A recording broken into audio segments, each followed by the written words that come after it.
She walked into the most powerful office on earth with 6 weeks of preparation, a continent's worth of leverage, and the quiet certainty of a woman who had survived every political storm Europe had thrown at her for 2 decades. She walked out 11 minutes early, her hands trembling, a $2.3 trillion invoice pressed against her fingers, and the absolute knowledge that she had just said 3 words that would be studied in history books as the moment the Western world, as it had existed since 1945, ceased to function. Ursula von der Leyen had prepared for every version of that conversation. She had not prepared for the version where her refusal was the answer Donald Trump had traveled across time to hear. Because Trump didn't walk into that meeting looking for a deal. He walked in holding a detonator. And when she said, "I will not pay," she didn't defuse the bomb. She pressed the button herself. The invitation should have been the first warning. When the White House communication reached Brussels in the 3rd week of March, it did not arrive through the standard diplomatic architecture that governs contact between leaders of allied powers. There were no coordinated press releases prepared in advance, no joint statement framework circulated to both sides for pre-approval, no choreographed Rose Garden appearance penciled into the schedule to give the meeting the optics of partnership. What arrived instead was a communication so stripped of the ceremonial language that normally cushions these encounters that senior officials inside the Berlaymont building described it internally as something closer to a summons than an invitation. One official who reviewed the original text said it read the way a creditor writes to a borrower who has stopped returning calls. The tone was not hostile. It was something more unsettling than hostile. It was final. Von der Leyen's inner circle understood immediately that the normal rules of transatlantic engagement had been suspended. This was not going to be a working session between the leaders of allied economies. This was not going to produce a joint communique or a roadmap for deepened cooperation, or any of the other vocabulary that European institutions use to paper over the structural tensions that have been building across the Atlantic for years. This was going to be a reckoning. And the only question her team faced in the 6 weeks between receiving that communication and boarding the plane to Washington was whether they could prepare thoroughly enough to survive it. They tried. The preparation that von der Leyen's team assembled in those 6 weeks was, by every account from those who participated in it, the most comprehensive briefing operation the European Commission had mounted for a bilateral meeting in recent memory. Trade flow data covering every major sector of transatlantic commerce. Defense expenditure breakdowns demonstrating NATO burden sharing increases across member states going back a full decade. GDP interdependency models quantifying exactly how deeply the American and European economies had grown into each other since the post-war reconstruction. Legal frameworks governing Article 5 mutual defense obligations, economic impact assessments covering every tariff scenario the Commission's modeling teams could construct. They ran war room simulations inside the Berlaymont that ran past midnight. They stress-tested every argument. They assigned senior officials to play Trump's negotiating team and instructed them to be as aggressive and as unpredictable as possible. They gamed out the conversation from 40 different angles and prepared responses for each one. What they were doing, though they would not have described it this way at the time, was preparing for a negotiation. They were sharpening arguments, rehearsing concession packages, constructing red lines, and building the kind of comprehensive position that wins at the table when both sides are operating inside the same framework of shared assumptions about what the table is for. The catastrophic error buried inside all of that preparation was the assumption that Trump intended to negotiate at all. He didn't. He had not flown across the Atlantic in his mind to find a middle ground. He had been building something for 6 months in the rooms of the Treasury Department and the National Security Council and the offices of advisors whose names never appear in newspaper coverage, and the meeting with von der Leyen was not the beginning of that process. It was the delivery mechanism for its conclusion. Her plane touched down at Joint Base Andrews in the gray early morning light of a Tuesday. The motorcade moved through Washington with the authority of state, flags cutting through the pre-dawn traffic. Security detail running the route with the practiced efficiency of people who have done this exact sequence hundreds of times. Inside the limousine, von der Leyen reviewed her opening position one final time. Europe has increased collective NATO defense spending by over $600 billion across the past decade.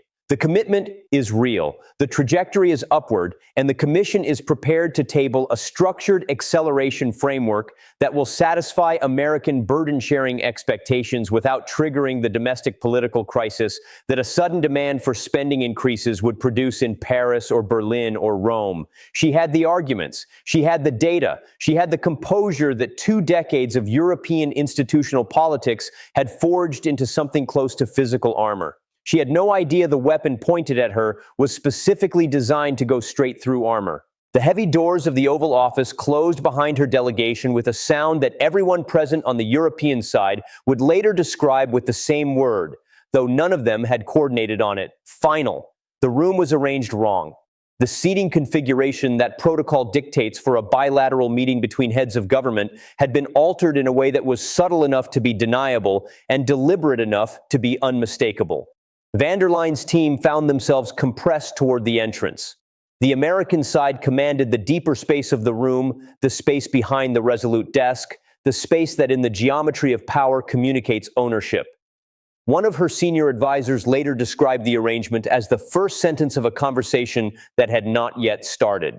Trump was standing at the center of the room, not moving toward her, not performing the automatic social choreography of welcome that every head of government performs when a counterpart enters the room, regardless of what they think of that counterpart, because the performance itself is the message that the institution is intact. He was planted, arms locked across his chest, his jaw set in an expression that her delegation would later describe not as anger, not as contempt, but as something colder and more deliberate than either. The silence that followed lasted 11 seconds. Every person on the European side of the room would later agree on that number, with a consistency that came not from coordination, but from the simple fact that each of those seconds had been felt physically, like pressure accumulating in a sealed space. Van der Leyen extended her hand. It was the reflex of a woman who had built a career on the power of composure, the automatic gesture of civilization extended across a room where civilization was already being quietly revoked. Trump looked at her hand. He did not take it.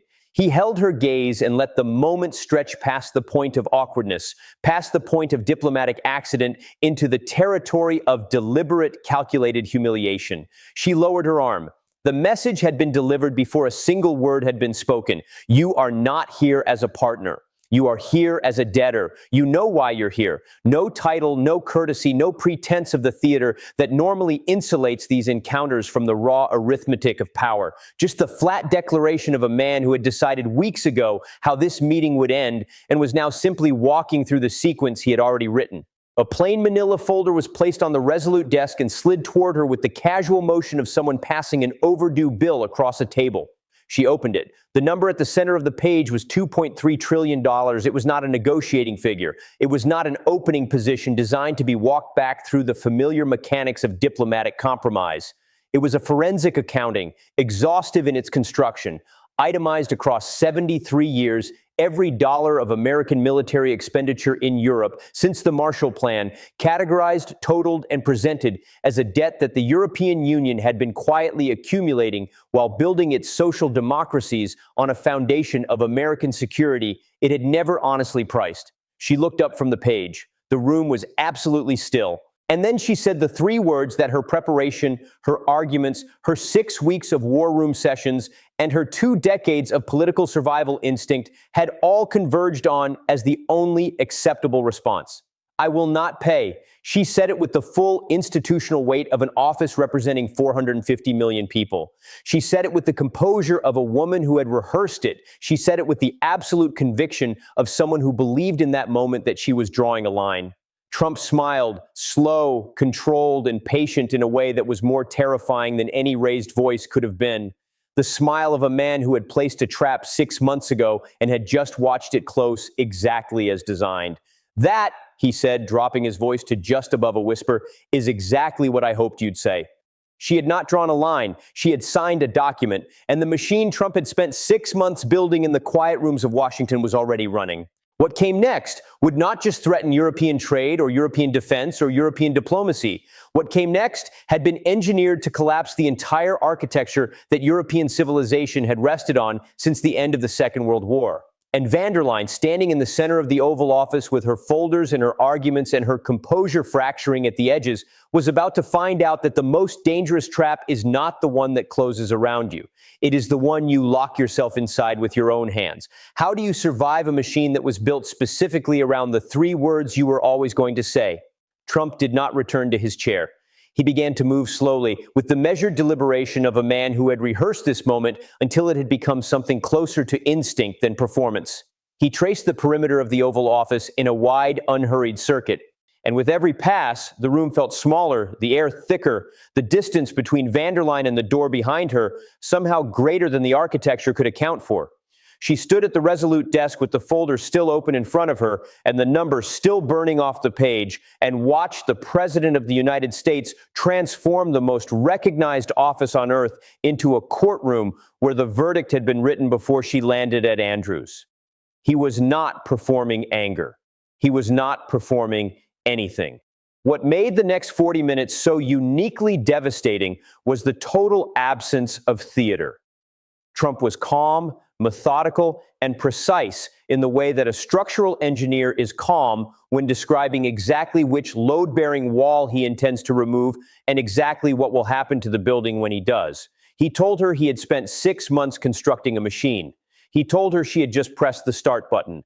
And then wave by wave, with the unhurried patience of someone who has already won and is simply explaining the score, he began to describe exactly what that machine was going to do to the continent she had spent her career holding together. The first wave was economic, and it had not been designed to wound Europe. It had been designed to execute specific governments by collapsing the domestic political conditions that kept them functional. Trump walked her through the tariff architecture his Treasury team had constructed with a granularity that made clear beyond any possibility of misreading that this was not improvisation and not a leverage position to be walked back through the familiar mechanics of negotiation.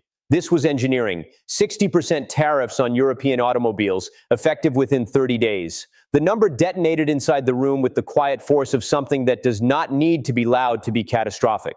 The European automotive sector was not simply an industry. It was the industrial skeleton of the continent's largest and most politically consequential economy. Germany's entire post-war identity, its claim to continental leadership, its export dominance, its political stability, the basic social contract between its government and its working population. All of it rested on the ability of Volkswagen, BMW, and Mercedes-Benz to move product into the American market at competitive prices. Trump had just priced them out of that market overnight. 30 days, he said again, with a quiet emphasis that made the repetition feel less like a reminder and more like a countdown already running. By the time Brussels finished convening its first emergency committee session to draft a formal diplomatic response, the damage would already be structural and irreversible. German factories would be cutting shifts within weeks. German unions would be mobilizing. The German government, already operating on a dangerously thin political margin after years of coalition instability, would be consumed by a domestic industrial crisis of a scale it had not faced since reunification, leaving it with nothing left to spend on European solidarity and no political bandwidth to coordinate with Paris or Rome or Warsaw on a unified continental response. But the automotive sector was only the opening incision. Trump moved through the rest of the tariff schedule with the same unhurried surgical calm. 55% on French pharmaceuticals and Italian industrial machinery, 50% on luxury goods, the wines, the perfumes, the fashion houses, the entire cultural export architecture that kept the French economy's soft power engine financially viable. Each figure had not been chosen arbitrarily. Each figure had been calibrated with forensic precision against the specific economic vulnerability of a specific member state, targeting the exact sectors where domestic political pain would be most immediately acute and most impossible for the government in question to absorb without crisis. Paris, Berlin, Rome, Vienna, each capital had been studied, mapped, and targeted simultaneously at its most exposed point. The strategic logic was not to attack the European Union as a unified bloc, because a unified bloc can coordinate a unified response. The logic was to attack each member government individually and simultaneously at the precise point of maximum domestic sensitivity, ensuring that each capital would be too consumed by its own internal emergency to look beyond its own borders long enough to build the coalition that a collective European response required. It was a fragmentation strategy dressed as a tariff schedule, and it had been constructed by people who understood the internal fracture lines of European politics at a level of granularity that the Commission had catastrophically failed to anticipate. The second wave was financial, and it was the wave that drained the color from van der Leyen's face in a way that the tariff figures, devastating as they were, had not quite managed. Trump explained, with the same quiet and clinical calm he had maintained since the moment she entered the room, that the United States Treasury had at that precise moment begun the process of notifying the Federal Reserve and the network of primary dealers that access to dollar-denominated liquidity for European central banks was being reclassified as a national security matter subject to immediate strategic review. For a continent whose entire financial architecture had been constructed on the foundational assumption of frictionless, unconditional access to the global dollar system, this was not a warning shot. It was the removal of oxygen from a sealed room. The euro did not exist in isolation from the dollar. European sovereign debt was priced against American benchmarks. European banks cleared their international transactions through dollar-anchored systems. European governments funded the social programs that define their political identities, the universal health care, the pension structures, the public university systems, through bond markets whose stability depended entirely on the implicit guarantee that Washington stood behind the Western financial order as its ultimate guarantor. Trump was removing that guarantee not through a dramatic announcement, not through a declaration that would generate a headline and give Brussels a fixed point to respond to.